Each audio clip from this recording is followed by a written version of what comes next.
બ્રહ્મ સંબંધ મંત્રનો એટલે કે નિવેદન મંત્રનું અનુસંધાન વૈષ્ણવોએ નિત્ય કરવું એવી આજ્ઞા શ્રી મહાપ્રભુજી વલ્લભાચાર્યજીએ નવરત્ન ગ્રંથમાં આપે બીજા શ્લોકમાં કહેલ છે. નિવેદનમ તુ સ્મર્તવ્યમ સર્વથા તાદશૈર જનૈઃ.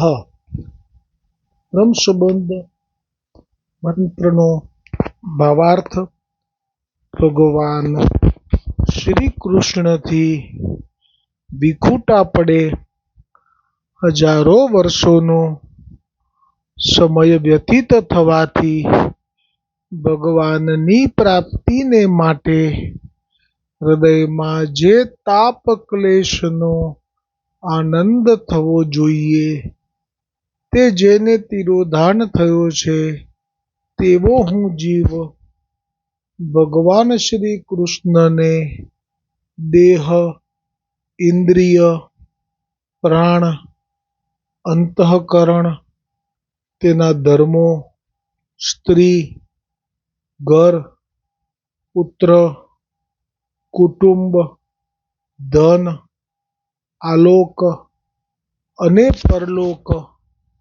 આત્મા સહિત સમર્પણ કરું છું. હું દાસ છું. હે કૃષ્ણ, હું તમારો છું.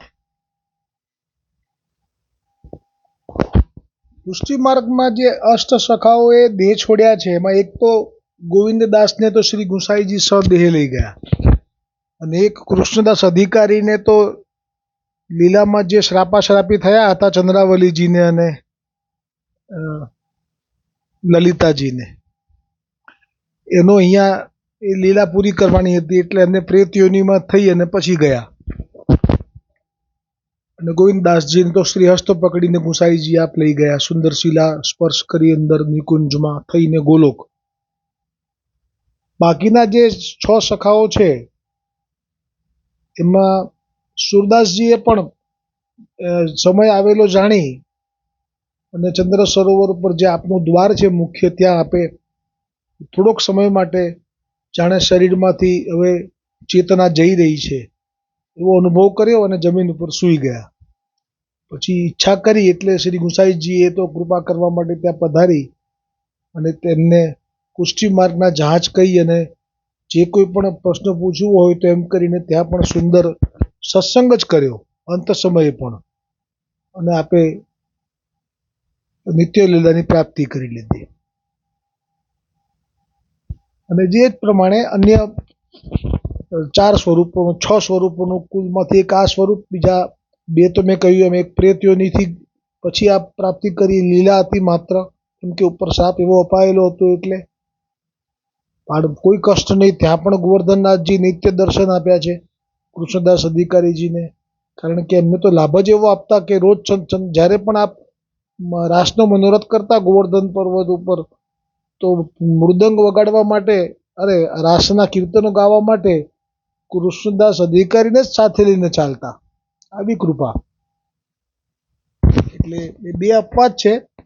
પછી સુરદાસજીનું આ રીતે, કુંભનદાસજીને પણ એમનો જે બાલ ઠાકોરજીમાં ભાવ હતો, પરમાનંદદાસજીને, તો એમને પણ એ જ જે નંદોત્સવ થયો, જન્માષ્ટમીનો ઉત્સવ થયો ને એમાં જે ગુસાઈજી એમની સાથે ભેટ્યા, આપના શ્રી અંગથી અંગ ભીડીને ભેટ્યા અને પછી જે નાચ્યા, આ બધો આનંદ લઈ અને પછી એમણે પણ આપના સ્થાન ઉપર જઈ અને દેહ છોડી દીધેલો.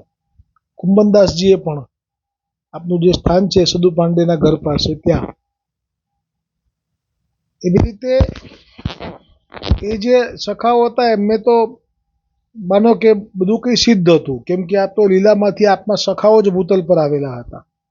પણ પછી જે અમુક પ્રસંગો છે એમાં એક પેલા જે પ્રસંગ છે પૃથોદક તીર્થવાળા જે વૈષ્ણવ હતા, પૃથોદક તીર્થ એટલે કુરુક્ષેત્ર, તો એ જે તીર્થ ઉપર લઈ ગયા એમના ઘરવાળા સગાવાલા બધા, એમનો ઉદ્ધાર થાય એવું જાણીને. કેમ કે સગાવાલાને એવી ખબર નહોતી કે આ પુષ્ટિ માર્ગમાં પ્રવેશ કર્યા છે, એટલે એમને તો મહાપ્રભુજી વલ્લભાચાર્યજી અંગીકાર કરી લીધા છે એટલે એમની ઉપર તો યમદેવ કે ચિત્રગુપ્તનું કોઈ જોર ચાલે એવું નથી, એવી એમને ખબર નહીં. એટલે એમણે એમની પોતાની ભાવનાથી જ્યારે એવું લાગ્યું કે આ બેશુદ્ધ થઈ ગયા, એટલે એમને લઈને ત્યાં જ ગયા. પછી ત્યાં ભાનમાં આવ્યા. પછી જાણ્યું કે એ કેમ લાવ્યા મને, તો કે તમારો ઉદ્ધાર થાય એના માટે. તો કે મારો ઉદ્ધાર નહીં થાય, ઉપરથી મારો દેહ નહીં છૂટે, હું તો નિત્ય મારા ઠાકોરજીનું મુખારવિંદ જોઉં નહીં ત્યાં સુધી મને ચેન નહીં પડે. તમે આવું શું કરો છો, મને પાછા લઈ જાઓ. તો કે ના, અમે તો નહીં જ લઈ જઈએ, અમે તો તમારો ઉદ્ધાર કરવા, તમે જાણ્યું કે હવે તમારો અંત સમય છે એટલે અહીં જ લાયા છે. એ તમારો દેહ છૂટે ને તો તમારું બધાનું તમારું સદગતિ થાય, એમ લૌકિક ગતિ ના થાય એમ. તીર્થનો મહિમા હોય છે એવો. એટલે એ રીતે એમને સાચા હતા મર્યાદા માર્ગીય ભાવવાળા. પણ આ પુષ્ટિ માર્ગમાં એમને કંઈ ખબર નહીં, એટલે આ એમ કીધે કે હું તો મરીશ નહીં, અહીં તો જીવીશ વધારે ઉપરથી. મારે આવી રીતે તમે મને ના મારી શકો કે અહીંયા મરું એવું ના ઈચ્છી શકો. તો ખરેખર સારા થઈ ગયા, હરતા ફરતા થઈ ગયા. પછી તો આ લોકોએ બી કંટાળ્યા એટલે પાછા આવ્યા. પછી એમણે ઠાકોરજીને ફરિયાદ કરી કે આવું કેમ કર્યું ઠાકોરજી, તમે મને ત્યાં જ કેમ જવા દીધો? કારણ કે મૂર્છિત થઈને પડી ગયા હતા. એટલે જુઓ, અષ્ટ સખાઓનું જવું એ તો આખું વિચક્ષણ હોય, કેમ કે એ તો એમનું તો જીવન જ 24 કલાક પ્રભુ માટે હતું. પણ બધા કે 24 કલાક માટે એવું ન જીવન જીવી શકે. તો આ જે પૃથોદક તીર્થવાળો હતો એને તો શરીરથી તકલીફ શરૂ થઈ એટલે બેસુધ થઈ જાય, પડી જાય, ભાન ના આવે, અને એકલો જીવ હતો. એટલે એને જે સ્થિતિ થઈ એ સ્થિતિમાં એ વખતે જો થઈ, જો 84 વૈષ્ણવોમાંથી કોઈની, તો અત્યારે તો આપણે થાય એમાં કંઈ નવાઈની વાત નથી. તો આ સમર્પણ કરેલું છે, તો જે નિત્ય સત્સંગ કરશે, જેને સેવા છે એની તો વાત જ નથી થાય એવી.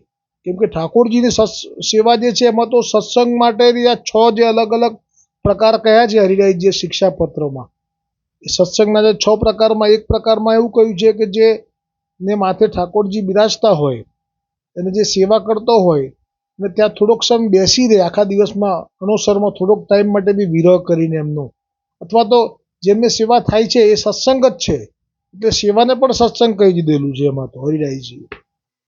પણ જેને માથે સેવા નથી અને જો એ સત્સંગ કરે છે તો પછી એને પણ કોઈ જાતનો ભય પામવાની જરૂર નથી. કેમ કે જે લોકોને સેવા પણ નથી અને સત્સંગ નથી, તો પછી એમને અંત સમયે આ જે સ્થિતિ છે કે અંત સમયે મારો આવશે ત્યારે દેહનું નહીં રહે ભાન, તો આ એ સ્થિતિ થવાની. કેમ કે એમને નથી સત્સંગ, નથી સેવા, નથી સન્મુખતા. એટલે આ સ્થિતિ પછી એમાં બીજું આગળનું સ્ટેપ, જીભલડી મારી પરવશ બનશે ને હારી બેસું હું હામ. એટલે જીભથી કંઈ ઉચ્ચાર પણ નહીં થઈ શકે. પછી હારી બેસું હામ એટલે હવે પછી મારી જીવવાની જે જીજીવિષા છે એ ખલાસ થઈ જશે અને કંઠ રૂધાશે, બોલી નહીં શકાય, નાડીઓ તૂટશે. એટલે જે નાડી જે છે એ તૂટે જ્યારે દેહમાંથી જીવ નીકળે ત્યારે, એવું સાંભળ્યું જો ભાઈ, મેં બી અનુભવ તો નથી કર્યો, પણ નાડીઓ તૂટશે ને તૂટશે જીવન દોર. એટલે જે શરીરમાં આટલા વર્ષો રહ્યા હોઈએ એમાંથી જવું કોને ગમે, એટલે તોડવું પડે. એ દોરને કાળદેવ આવે એને તોડે, થોડી તકલીફ પડે, પણ વળી પછી તો સીધી લીલામાં પ્રાપ્તિ છે, અથવા તો લૌકિક ગતિ નથી તો પછી એને મુક્તિ છે.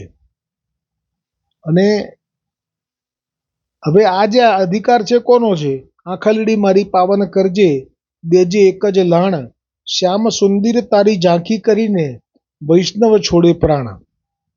તો આ જે અધિકાર પ્રાપ્ત કરવો હોય તો એના માટે આ સત્સંગ છે. કેમ કે સત્સંગથી પ્રભુ પ્રસન્ન રહે છે, અને સત્સંગ શ્રવણ કરવા માટે તો પ્રભુ પોતે પણ હોંકારા ભણ્યા છે એવા પણ પ્રસંગો છે. એવો પણ પ્રસંગ છે આપણા 252માં, તો એ પણ આવશે.